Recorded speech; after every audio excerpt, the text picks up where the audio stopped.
I came to them in a torn up nightgown and a bottle that had Coke in it. That's what I came to them with.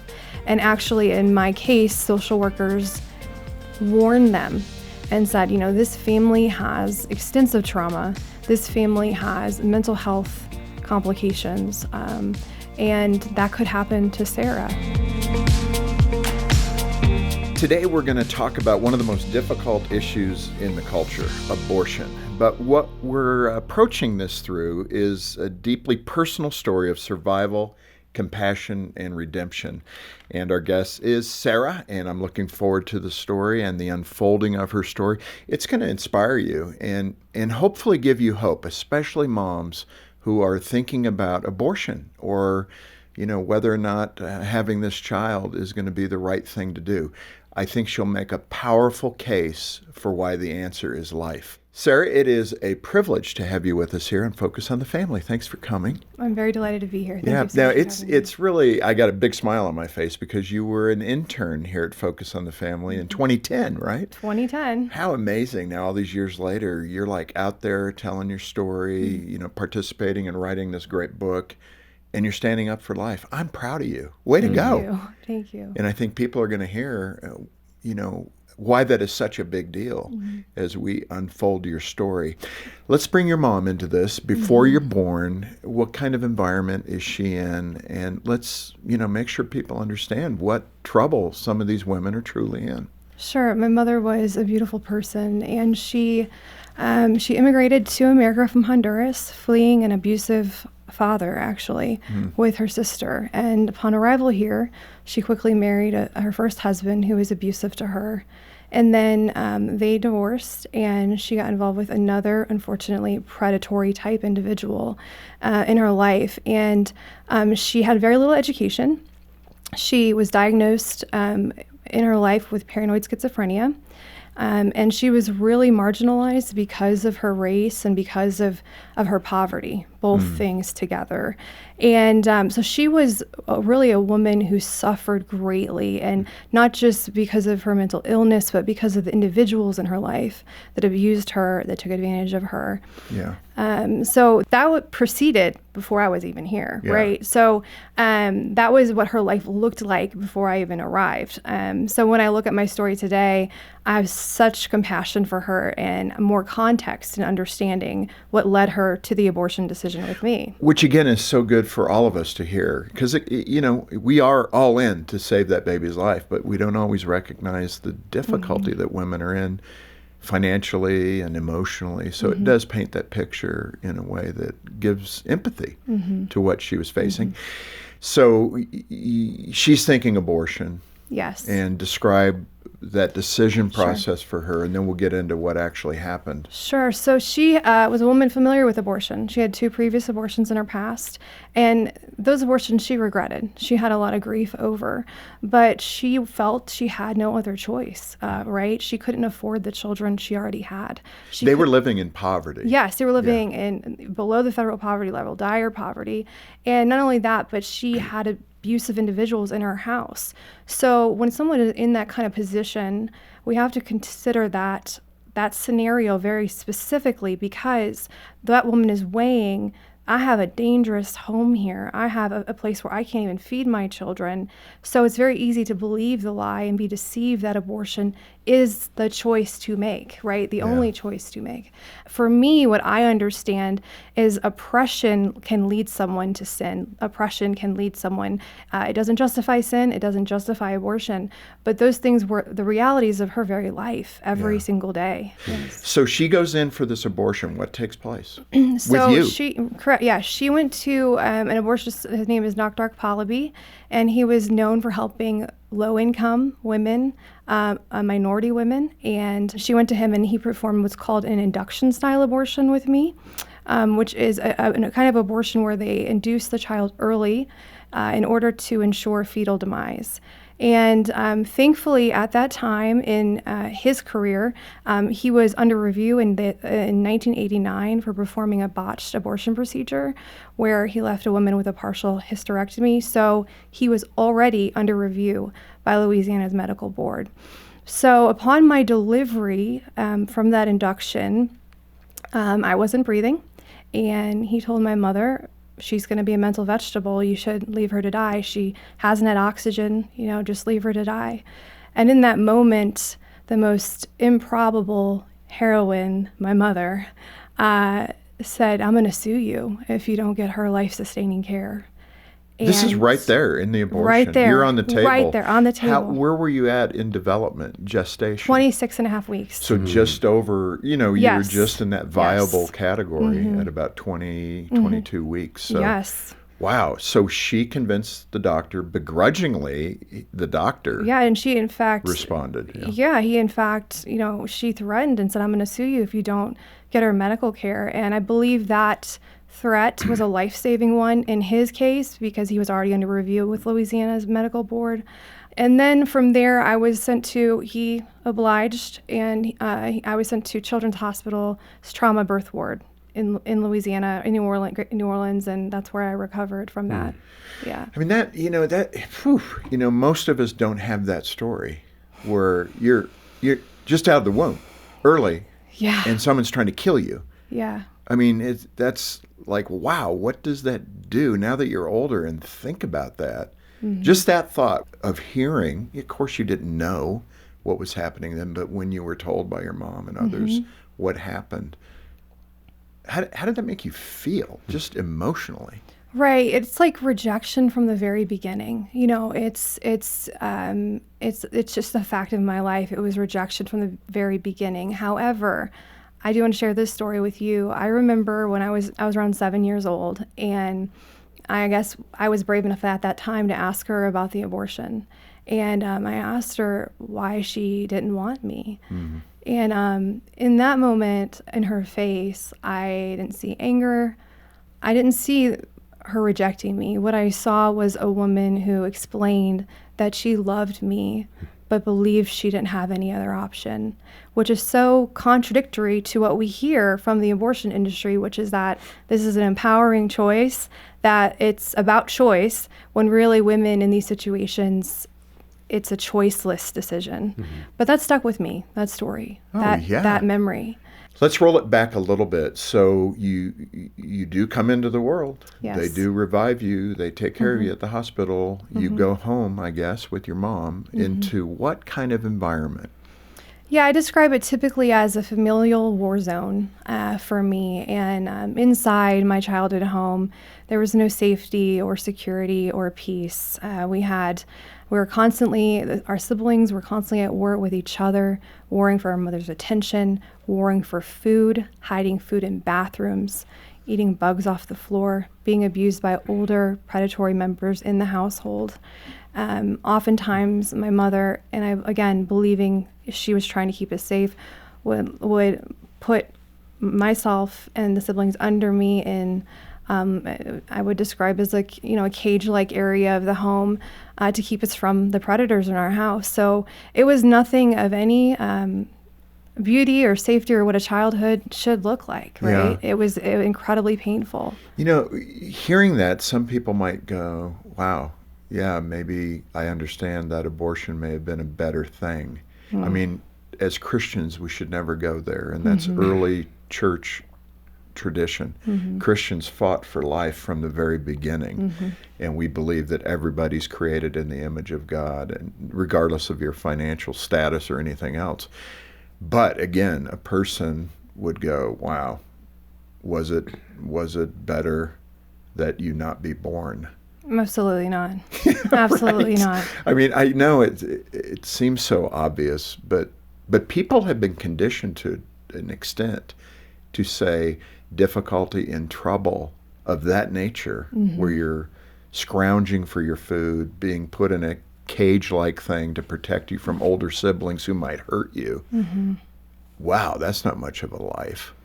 It was temporary, though, and through that suffering, that's when I encountered the Savior of Isaiah 53, the suffering Savior who reached out to me in a radical way in that suffering, and that changed the course of my very life. In that place of vulnerability, in that place of pain, I learned Jesus, his humanity, understands this suffering. He knows it, Were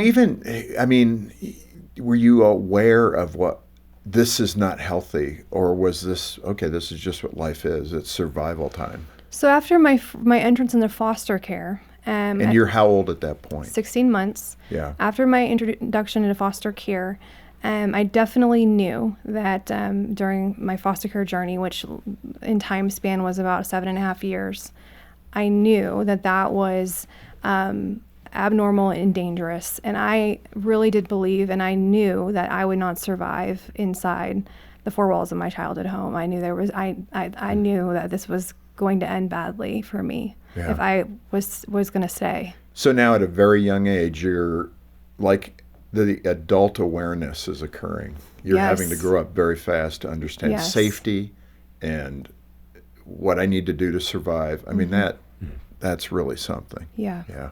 My goodness, what a story today from Sarah Zagorski. And you can read more about her story and other really inspiring and insightful perspectives about the power of choosing life in a compilation of stories. It's called Choose Life: Answering Key Claims of Abortion Defenders with Compassion.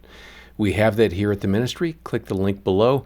And if it's resonating with you, please subscribe so you can keep watching further editions in the future. And Sarah, it's amazing what the body remembers and what you internalize, but you found a really different kind of thing going on with your foster care providers. And there was one couple in particular that really stood out in a very powerful way. Yes, Bobby and Ronald Jones. They were already in their 50s at that time. They were an older couple, and they actually met my birth mother before I was even conceived. They met her at church, and my adopted mother has been in my life, and my adopted father have been in my life to this day. I'm very thankful for them. But in their house, I was introduced to the gospel of Jesus Christ, and that changed everything. It gave so much clarity, and to really learn from them in a discipleship kind of way what it is like to know the Savior. And that was a big aspect of my change. Also, of course, they provided for me physical needs. I came to them in a torn up nightgown and a bottle that had Coke in it. That's what I came to them with. And actually, in my case, social workers warned them and said, this family has extensive trauma. This family has mental health complications. And that could happen to Sarah, So yet they did not blink. They said, we're devoted to Sarah, and not just to Sarah, but they loved my birth mother, which was really a beautiful thing. And they loved my siblings, also beautiful. So when I look at that, I see so much of God's grace in that, and also the reality that they were in it for the long haul, regardless of if they would get to adopt me one day from the very beginning. Yeah. We'll unfold that. Yes. But I want to ask you about a proclamation that you have, which is to say there are no unwanted children. This is a mantra of the pro-abortion side. These children are unwanted, therefore you're bringing them into a total, difficult situation, full of disarray, rejection, all the things they're going to suffer from. Why do you say every child is a wanted child? Well, because every child is created in the image of God, and that is first and foremost, right? We have that reality. Then we have the reality that in the U.S. today, there are 1 to 2 million couples waiting to adopt a child. And that just shows that there are people that want to take in a child and care for a child, and I believe even children like me, children that have brokenness in their past. Oh, yeah. Yeah. I'm thinking, one of the things that we're working on here at Focus on the Family, and it's taking time, but we're working toward that goal where we could have a national database of waiting adoptive parents, because it doesn't exist today. It kind of exists at the community level with adoption agencies. Right. They all have their separate list of local folks that have said, yeah, we'd be willing to adopt. But there's no kind of national database where we could really match those million abortions every year, those women getting those abortions, with a million or so couples that are willing to adopt. And I mean, it's kind of like we have enough food in the world to feed the world. We just can't get the food there logistically to solve world hunger, but we create enough food. It's the same kind of thing in this space. It's how do we connect people that would like to adopt and transform this preconceived notion of guilt. Maybe it's less shaming if I just have the abortion versus giving my child up for adoption. But logistically, it's there. It's possible. And we're going to keep working toward that goal with our Wait No More program and try to continue to encourage Christian couples particularly to adopt out of foster care. Speak to the damaging effect abortion has on women physically, psychologically, spiritually. Sure. So, my birth mother, it only furthered her mental decline. Her abortions only furthered her mental decline, and I saw that in real time. The guilt and the shame from that was just, I don't want to say unredeemable, but it was very challenging for her to come to peace with that. At the end of her life, she did turn back to Christ, which is a beautiful thing, but she suffered with that guilt the entire time. Yeah.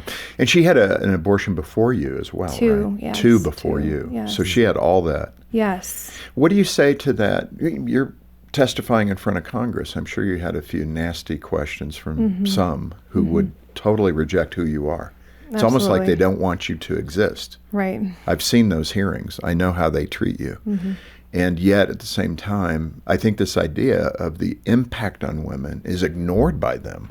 That women carry this for the rest of their life, that guilt, that shame. Hopefully they find redemption in Christ, which in my mind is the only way out. But speak to that impact for that woman that carries that burden forever. They don't seem to talk about that. Right. And it's also because the shame that accompanies that abortion is so seeped still in our culture today. And it's, of course, it is against one's conscience, regardless of what they might say they believe about abortion.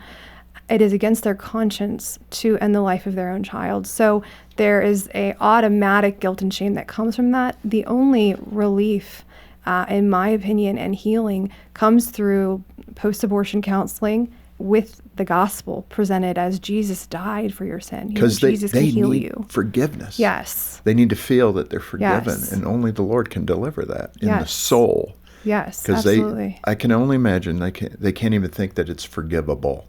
And I've witnessed those who have experienced that freedom. Yeah, that's so good. Men are involved in this, obviously. So what do we do with that? How do we address that component of this? So women aren't out there on an island. Like they didn't get pregnant on their own. Right, absolutely. I think there are two parts to this. There are just, I would say, individuals who don't feel they have a responsibility to the woman, and they have not come to Christ. They don't see any kind of adult responsibility in that. They don't have maturity, right? But then we have something a little bit more serious, which is known as coercion. And coercion can be subtle. It can be also direct, but I've published about this topic, and the most recent peer-reviewed studies on coercion indicate that nearly 70% of abortions are classified as unwanted abortions, with only about 30% saying they actually wanted that abortion. And I believe coercion often is what compels women to have an abortion from their male partners, and that's very sad and very scary. It shows also that women aren't actually in line with their own belief about abortion. They actually, if they had the support of their partners, of their community, of these specific individuals, they would choose life if that were the situation. And that number holds. I think it's 70. Our research is 70% of abortion-minded women said if they had one person in their life that was there to be with them and help them and just be present, that they would have chosen life. Isn't that amazing? Yeah.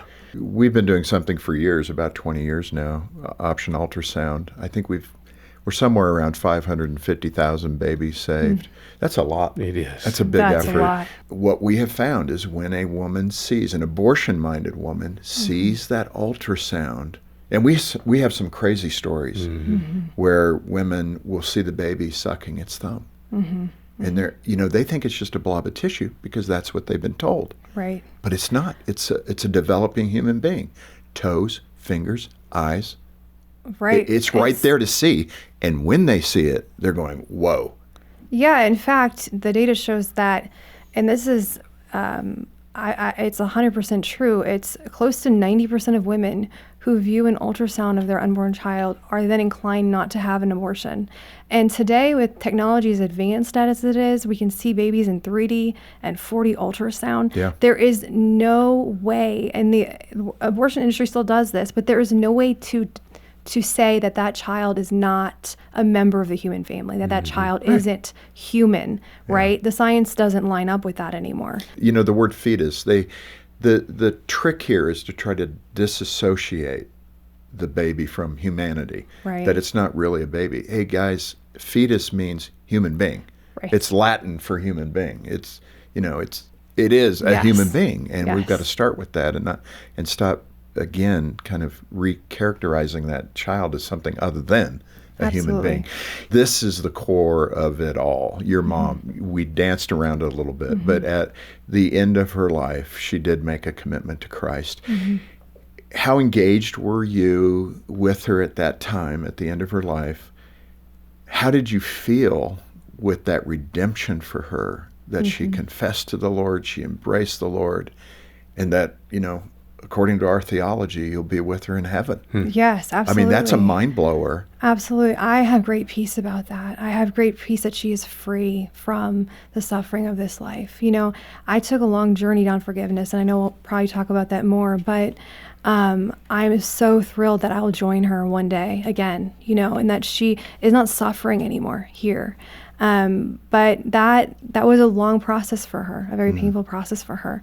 But the Lord is always faithful to accept anyone who cries out to him. Yeah. I mean, that is so good. And I think the Lord has a heart for women who go through deep trouble. My mom was in that same boat. So we have that Similarity. Similarity. She came to Christ day before she died. She also considered aborting me in California, which she was 42. And women could have an abortion if you were over 40 because of the complications, all the fear. Right. And thankfully, my dad talked her out of it and said, no, we're going to have this child. And that's me. And that's you. Right. And here we are. It's and what are you beautiful. going to do with us? Right? Allow me to pause for a quick second to thank you for taking this journey with me. If you find this content meaningful, hit that subscribe button so we can keep growing and improving together. You heard me mention Option Ultrasound. Jean and I support Focus every month. We give $60 to Focus on the Family, which helps save a baby's life. $60 will save a baby's life. It's probably one of the best investments at Focus on the Family. Dramatic impact, results are there. We measure it. We work with the clinics, etc. We know it's $60 after saving 550,000 babies' lives. We've got the metrics down. We're not gaming you. Why not step in and do that? If you can only make that $60 gift one time in this year, okay, let's do that. Let's save a child's life together. And again, that accrues to your benefit. We're just here. We're the machine that gets it done with the Pregnancy Resource Center. If we have no gas in that tank from you called financial resources, it doesn't happen. So fill the tank. Let's give it the gas and save more babies in 2026. Yeah, donate today when you call 800, the letter A in the word family, 800-232-6459, or click the link in the description below. Let me kick it in here. We're going to cover some different territory today. How old were you when you first stepped into the foster program, and when did you begin to realize what was happening? Sure. So my first interest in the foster care was at 16 months, and it was at that time I was of course too young to remember many things then, but I went through the process of what is common in foster care as reunification attempts with my birth That was the family. number one goal. That's the number one goal of foster care all the time, every time. Try to get you back with your biological parent or parents. Correct. And I went through those reunification attempts multiple times, as the state is often leaning toward trying to give that birth family every opportunity to improve their life and become the parents where a child can be protected and safe. So during those reunification attempts, of course, it was very heartbreaking for my foster family, even though they had really released me to the Lord, but they did get calls, in the middle of the night, Sarah has to go home. And that is what happened. Sarah had to go home. And I definitely had such a great love for my mother and for my siblings. I wanted it to be a perfect haven, and I even made this huge castle at my foster parents' house of our family living all together in love and in harmony, but that was a fantasy. That wasn't reality, right? But it's what your heart wished for. It's what my heart wished for. Yeah. And especially with my mother and my sisters, I really wanted to be back with them. Like I said, my mother had 3 more children after me, a set of twins, who I often, during that reunification period, would protect, would bring into bathrooms and get food with, and those sort of things. So I had deep bonds with these individuals. I want to slow that down a second. To go to the bathroom with food. Sure. What are you talking about, the bathroom and food? Sure. So also for the listener to understand, the state often will provide like canned goods to women in poverty, blocks of cheese, Vienna sausage, Kind those of sort of things. Survival food, right? Yeah. Like MRE, kind of material. But what would happen in my home, older members of the family would eat that food very quickly, and that would be gone for the younger ones who didn't have, you could say, the strength to get to it first. So whenever there was food that was left around, I would take it and have my younger siblings go in a bathroom and eat it with me, because we wouldn't know when our next meal was going to come. We didn't know. Yeah, that is so sad. But the one thing I want to point out in that is you're like Mom. I did And take you're on how old? a role. Yeah, at that time 8, I was 9? Oh, I was between like 6 and 7 then. Yeah. And you're taking Yeah. food with the younger siblings to give to them. Yeah. I mean, think of that. Desire is awesome, but the responsibility, you're too young for that. Absolutely. I grew up really quickly in that. But it was very scary, and a lot of people don't understand. I think in the United States, it's much what starvation is like, right? It's like feeling like you're dying, truly, and the trauma that comes with that, and the repercussions of that on the mind for someone who goes through that process, the food disorders that are birthed from that kind of trauma. So those are things we all face together. And looking back, I definitely see my older siblings who were in the same boat as me, right? Just trying to survive it, Yeah. How did the Christian family that was your initial foster family, how did they care for you that made that impact on you spiritually, particularly? And again, I just would encourage more Christian families to consider, if you want to go to the chaos of the world, there's no greater chaos than foster care. And of course, the scripture talks about bringing God's shalom, his peace, into this world of chaos, which is a sinful world. Right. So you look at it, you want to jump into the deep end of the pool and do a lot of good work. Jump into foster care. But speak to that dynamic of your Christian foster parents and how did that unfold? Yeah, I'll give you a couple examples. So one of the ways in which they were involved when I was even reunited with my family is they were still in my mother's life, because my mother still allowed that because she was overwhelmed with the many children she had. And they would bring food and clothes to my family. They made hygiene boxes and bring to my mother to try to help them during those times.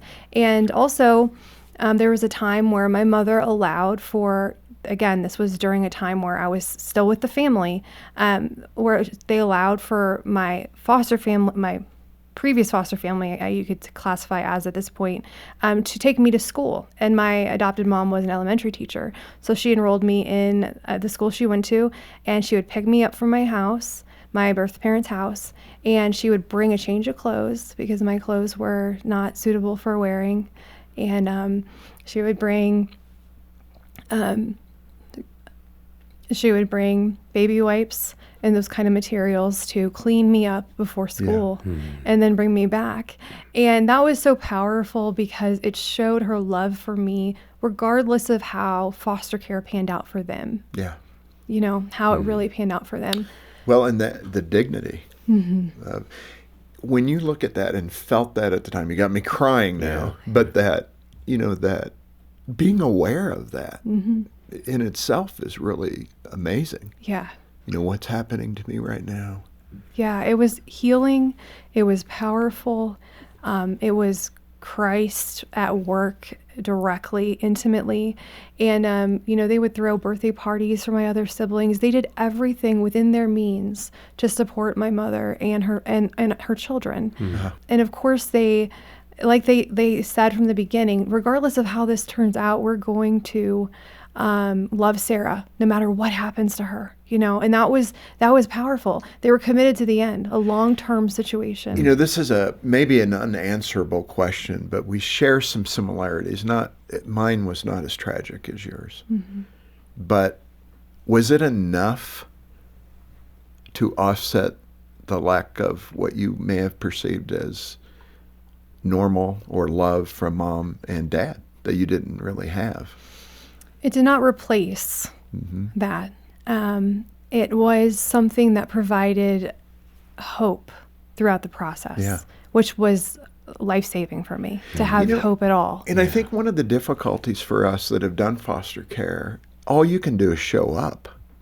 You can't make that happen in a child's heart. Mm-hmm. Mm-hmm. And the best way to get there is by loving them, by helping them. I mean, what she did for you with clothing and mm-hmm. wipes, and that is love. And you interpreted it correctly. Yes. That's the big difference. Yes. And then after a reunification attempt, when I was placed back in their care, I was riding with her, and I asked her, and I know this hurt her deeply, I said to her, "Why didn't you come get me? Why didn't you come help me?" But she couldn't at that time because the state had required that I go back. And so she bore those wounds too. She was a part of this. Yeah. She suffered too in that. And now I completely understand as an adult why she couldn't just come get me. Yeah. All right, to give us a little oxygen and get the wetness out of our eyes, I want to make a statement here that I think is really cool, and that's the role Adventures in Odyssey, the radio drama, played in your life at this time. And, for all the donors that support Focus that helped do that, I mean, we're committed to Odyssey. We have a movie coming out, I think September or October, at your theaters. Mm-hmm. You're going to want to go support the ministry by going. But how did Odyssey help you? Odyssey was amazing. So I was first introduced to Odyssey in my foster care family. At that time, I believe Chick-fil-A would give a tape. Yes. And I listened to one tape, and I suddenly wanted every album that ever existed. But the beautiful thing about Odyssey is it brings the gospel into the child's life, right? So you have the mentorship of Whit. You have Connie, who comes to maturity of faith. You have Eugene, who, during the 90s, who comes to saving faith. But it's always introduced in a way that a child can understand. And of course, it has many Bible stories. So I was really fed and nurtured and discipled through that. I mean, as amazing as, I know that sounds unbelievable, but it is true. And you're not the only one. I mean, thousands of now adults said that when they were children, Odyssey was what gave them the foundation. Yeah. So, you go to Sunday school, and that's really good and helpful. But when you could do that radio drama, and, envision these stories unfolding in what you perceive as a child to be a real life place, and Whit, a real character, right? And, the grandpa you never had, and right. Just all those great lessons. Mm-hmm. And the writers are spectacular. Paul and so many others, Dave Arnold, and we're so grateful for the talent of being able to do that. And we're looking forward to that movie and the 13 episodes that are going to stream after that. Yeah, you can find out all about this new animated Adventures in Odyssey film. We're so excited about it. Learn more about it and support the work. It's going to take a lot of financial resources to get this project off the ground. The link is in the description below. Speak to the adoption now, the Christian family that said yes will adopt Sarah. Wow. Sure. Tell me about that emotion. Yeah. So at 1999, the state had terminated my mother's parental rights, which of course is a tragedy on its own. But I remember my adoption day very specifically because I had to go before a judge, and I actually threw up before the whole event. Just being so nervous? So nervous. And the judge asked me, it was like a moment of decision moment, which I think is very unusual. But the judge asked me in front of my foster family, petitioning to adopt me, where I wanted to live. You're 9. I'm 9. Yeah. I'm 9. And I knew enough, again, that I would not survive in that environment anymore, but it was devastating and heartbreaking all at the same time, and also relieving at the same time, right? So at that point, I was given a huge gift, though, which was permanence, which every child needs, is permanence. And that was the gift that began to mature me and help me grow my relationship with Christ, and really shifted the direction of my entire life after that moment. I so feel what you're talking about. I really do. I had to tell my dad I didn't want to live with him when I was 10, because that's what my siblings thought needed to happen. And it's true. He was an alcoholic. It wasn't healthy. And I moved in with my brother. But to say that to him, and he just got up, came over, hugged me, and said, I love you. Yeah, and the pain for, that I went through later on as a teenager and things like that, of this belief that was circulated that I somehow chose this at 9, right? I had nothing to do with it. I answered the question, but it was already decided that my mother's rights were terminated. So it's very painful. It's very difficult. Well, and the beautiful way that you describe that in your heart, this is safety. Right. Making this decision puts me in a place where there's food and love and comfort, and over here it's chaos and danger, and I don't know if I'll be able to eat. Those aren't very good choices. Right. I mean, really, the other one is without your mom, whom you love. Right. And speak to that, that other thing that some people that haven't been in this situation, the unbelievable love a child can have for their parent, as imperfect as they are.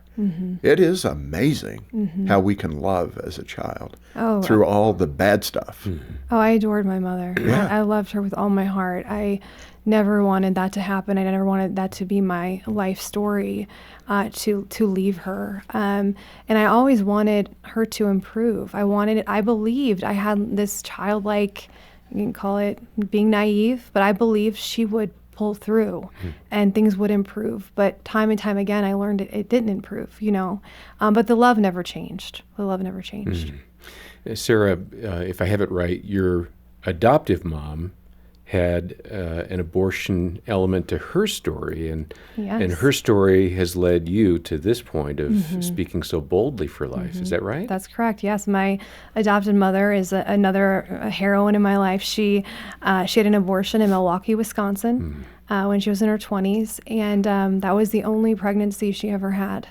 And she came to her moment of decision at the age of 40. And cried out to God because she was suicidal over that abortion, and was convicted that was ending his child's life, the Lord's child's life, and then started her own healing journey. And after her healing journey, she began counseling other women on post-abortion recovery. And seeing her witness really inspired me.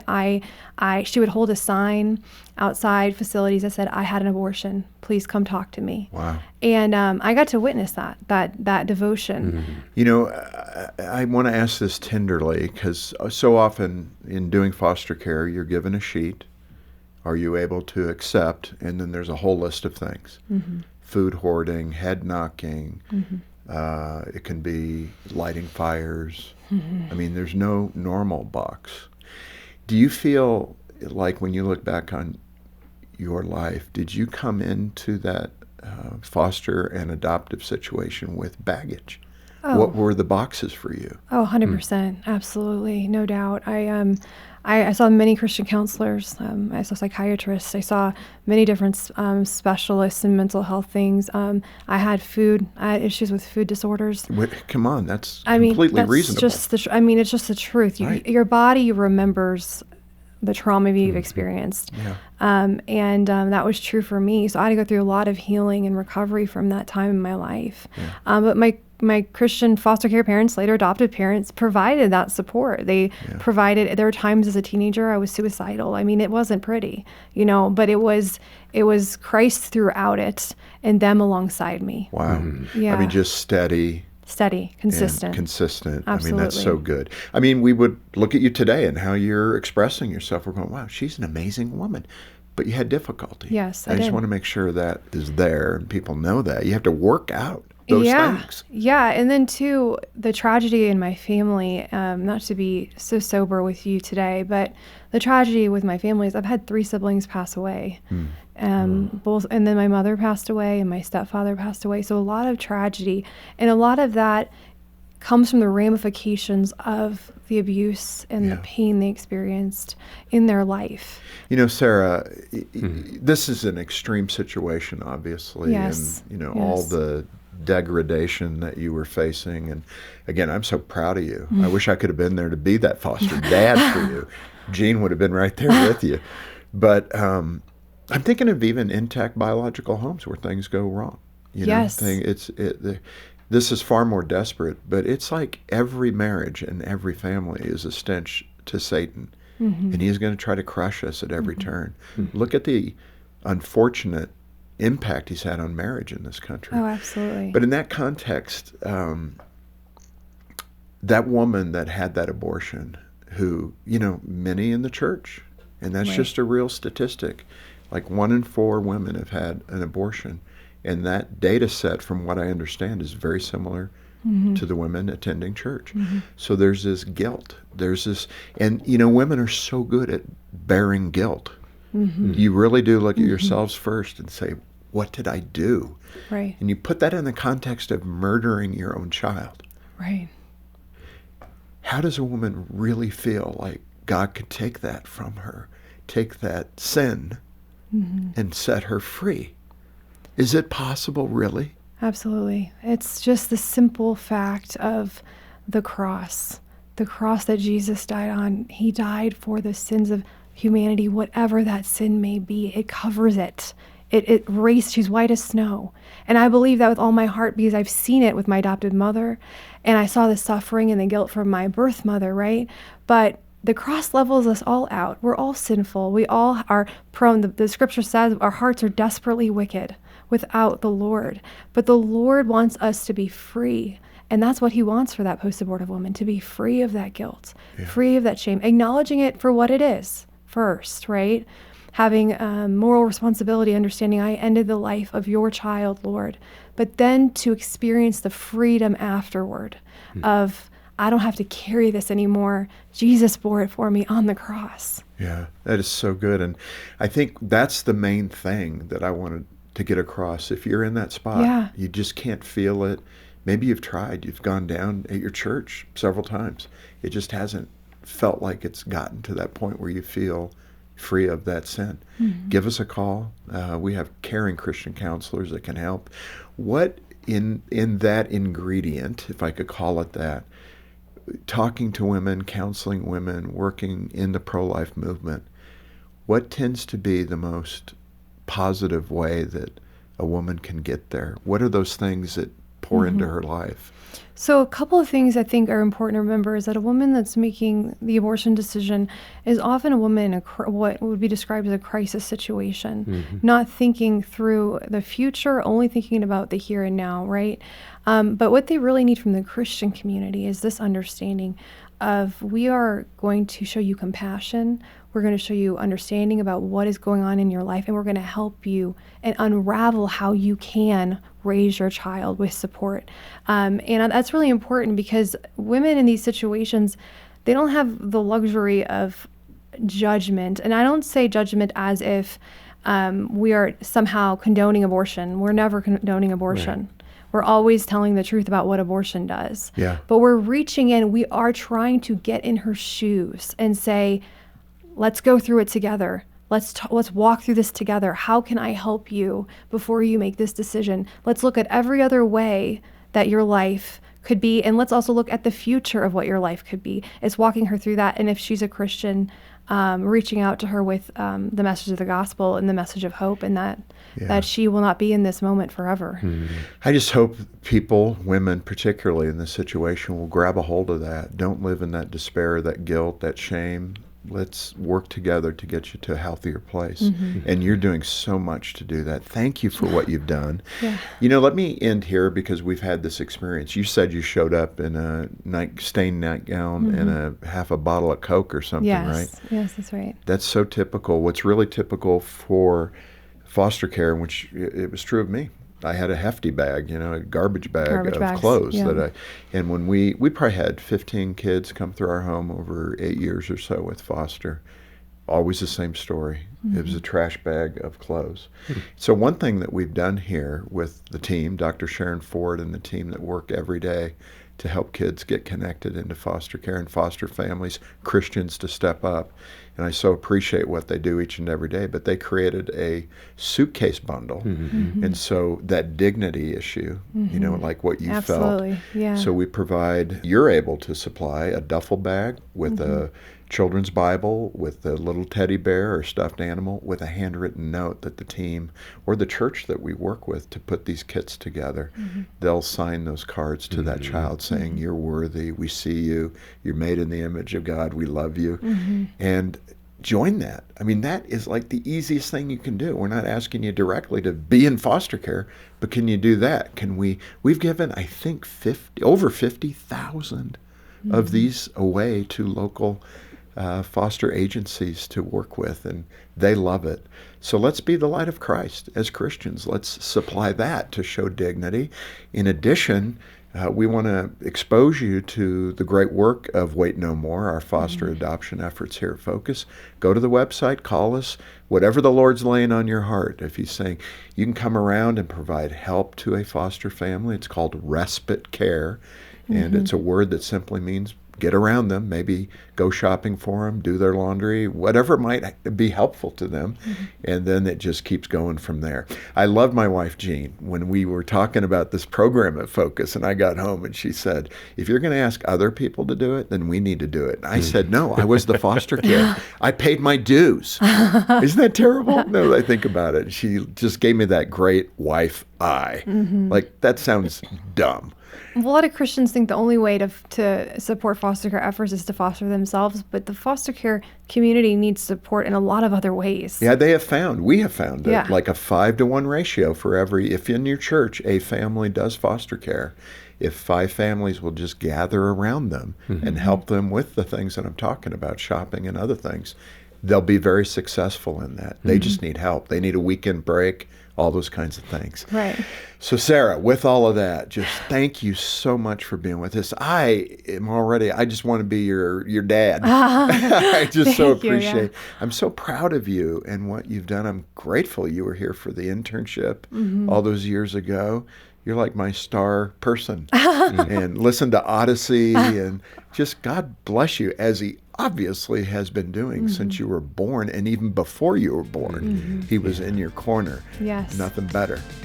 Covenant of love. Covenant of love. Yes. Well, learn how you can get activated and maybe start praying about what you can do to get involved in the foster care effort and to make a difference for life right where you are. All the details are in the links below, in the description below, or call 800, the letter A in the word family. Thanks so much for watching Focus on the Family with Jim Daly. I'm John Fuller, inviting you back next time as we once again help you and your family thrive in Christ.